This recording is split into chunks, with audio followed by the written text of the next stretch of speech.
And right now, we welcome Justin Wetzell on the Fightlete Report. And Justin's at LFA92. Make sure to check his fight out against Jordan Mapa, October 2nd, Wichita, Kansas. And we recently saw you in action against Michael Aquila. First round knockout at LFA 79. So, Justin, talk about how excited you are. Finally getting this opportunity to fight. Obviously, we're going through some challenging times and the challenges you've overcame to get here. Yeah, man, I'm very excited actually usually leading up to fights, you got like a 6, 7, 8 week camp, and there's like, I don't know, not that excitement kind of builds up, but I found out about this Friday. And it was a no-brainer to me, man. I'm usually kind of skeptical about taking short notice fights. I've never taken one, but I've been training very hard and helping teammates get ready for fights coming up. So I'm in shape, man, and I've been praying to whatever God or universe or whatever to send me an opportunity, and I got the opportunity on Friday, and it was a no-brainer saying yes. I'm really excited and looking forward to it, man. Definitely. And talk about, training at Elevation Fight Team. I mean, you just mentioned, you helped your teammates out. So seeing them train for their fights, how did it motivate you for your return?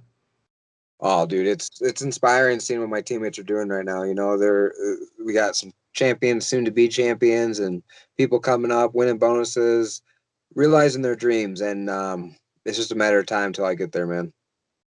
And 5-1, talk about what you attribute your success to. Why you feel like you've gotten here so quickly. I know you're originally from Illinois. You made the transition a couple years ago to Elevation Fight Team. Making that decision so crucial at this time for your career. Even maybe going there too early. Did you ever find that you question yourself? Definitely, man. Like even sometimes, like currently, like you can find yourself question yourself, but when I it might sound cliche, but surround yourself with people that want the same exact goals as you is what's gonna like get you there. And being around those people for almost 4 years now, I've seen the developments in like my game, and not just necessarily a fight game, but also just like in life too. When you surround yourself with people that want the same things as you, it's going to accelerate what you want, but it's going to get you there too. And like, who do you train with, and who is your favorite to go hard sparring that you trust, that you won't get injured? Obviously we've had many fights pull out because of injuries. Now we have the COVID-19 we have to worry about. So, who do you kind of trust in that inner circle that makes sure everything goes right? Yeah, definitely, man. Corey Sandhagen's definitely one of them. Evan Arredondo, he's another one you got to look out for, man. He's a 1-0 pro coming up. A bunch of other guys too, but like those two are some of my main training partners. Evan's going to be cornering me for this fight. Corey's fighting the next week against Marlon Moraes. As far as favorite one to spar with, it's probably not Corey, man. Dude, I don't like to spar with him. Like, it's good, obviously, but man, it's not fun. Right, right. For sure. And fighting like the card was canceled back in March. Like, what was your initial reaction? Obviously we didn't know what we do now about COVID-19. So, did you feel like that was the right thing to move to do? No, not really, but that's kind of a whole nother conversation. But as far as surprising when it happened, no, not really. With everything shutting down, like, the major sports, collegiate sports, I knew it was going to be a matter of time until LFA was going to be one of them. I stayed ready for it, but as soon as I got the news for it, and it sucks, man, but you can really only control how you react to things. And what do you feel like is the best part of your conditioning so far? Even when you had the gym not available to you, you were able to go out and find to keep up your conditioning, keep up your cardio? No, honestly, not really, man. And that's kind of what in a way that really helped me, like, made me see things how I took for granted, almost like the availability to like my gym and the partners and people I'm around. And now, when I say that, of course, I'm talking 3, 4 months ago, not right now. The gyms Sure. have been open for about 2 or 3 months. So when everything was shut down, I did find it hard, man. Like, I'm self motivated, but when you're not around coaches, when you're not around other trainers and teammates and other people having fun, it's easy to kind of fall in that complacency. At least for me, man. But everything's opened back up, and I really kind of found like a resurgence in myself when I wanted to. I really felt the need to take advantage of training again, and I'm in great shape, man. I've felt in fight shape for the past 2 or 3 weeks now, And like I said earlier, when I got the call Friday to take the fight, I had no doubts in my mind as far as conditioning, weight, and all that. Definitely. And then what's the plan for after this? I know you mentioned before that you'd like to fight the Contender Series.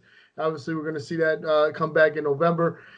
Did you talk to your teammate about that, who recently was on there? And Nate Smith, I believe. Yeah, I talked to a couple of my teammates actually had Yeah. just fought on it. You know, we kind of had a little rough go on it this season, but you know, it is what it is. Yeah, man, I can't look past anything. I got to get the job done next Friday first and foremost. But I know there's implications on the line if I do well, especially right now for North American fighters. There's a great opportunity to jump in there short notice, and that is ideally what I'd prefer over Dana White's Contender Series. Oh yeah, But definitely. But if that's the route that needs to be taken on the Contender Series, then I'm more than open to that. But I'm hoping to, you know, skip the line, if you will, and get that short notice call. And what can we expect in your upcoming fight against Jordan Mapa? How do you feel like not only we will distribute, display all the skills that you've been working for, but obviously convince everybody that you're ready for the next level, whether it be a title shot or UFC? Yeah, man, I train for a full fight. I don't train to knock someone out in 27 seconds. I mean, that's what's happened before, but I'm prepared to dominate this entire fight. If I can get them out of there earlier than that, great. But even I want to fight, so even if it's a decision, it's still going to be impressive, and people can look and say, you know, he's ready for the next level. Definitely. And your teammate is also going to be on Fight Island coming up as well, right? Yeah, Corey, he's fighting the very next week against Marlon Moraes, the main event, 5 rounds. Check it out.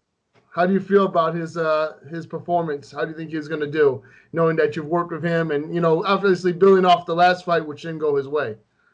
Yeah, it didn't, but I think this is a great stylistic matchup. Marlon, he comes out hard in the first round for sure, but he fades and falls off very quickly, and Corey's going to smell that. He's going to sense that, and I think he's going to get the jump on him. Definitely.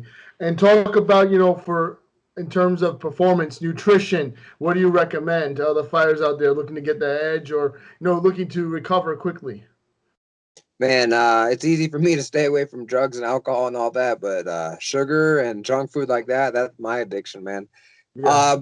Stay away from all that, man. It's really just a whole foods based diet. Really, a shit ton of vegetables, a ton of water. I eat meat. I kind of eat like organic grass fed meat a lot. Not a lot, but like if I do have meat, it's gonna be more cleaner and pure. Shit ton of vegetables, good food, man. No processed carbs, refined grains, sugar, stuff like that. It's gotta go. Definitely. It's hard sometimes, but man, it's what's got to be done to perform. And definitely. And then talk about, yourself. What can we expect coming up on October 2nd? Obviously, you want to get a big camp behind you before your first fight back, but what can we expect? Same results, you think, even though you don't have the full 5 weeks or 6 weeks? Violence. Yeah. That's what you can expect. Okay. I'm confident, man. I haven't had an official training camp, right? But I'm really feeling good about this, man. I've been training very hard, just ready for something like this to show up, and it did show up. So I don't know if I manifested that coincidence or I'm just lucky, but I feel like I've had a solid camp behind me with other teammates coming up for fights and whatnot. So this is anything but short notice. Definitely. Well, Justin, I appreciate you taking time to be on the Fight Report today. Anyone you'd like to thank, go ahead. And we appreciate you going out and perform during these times, giving us entertainment as well.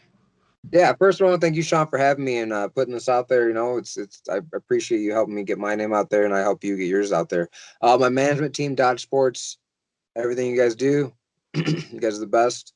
Elevation Fight Team, help me get it ready. You guys follow me at Wetzell MMA on Instagram and Twitter. Thanks, Sean. Anytime, Justin. Take care. Best of luck to you, and we'll welcome you back on the show after it's done.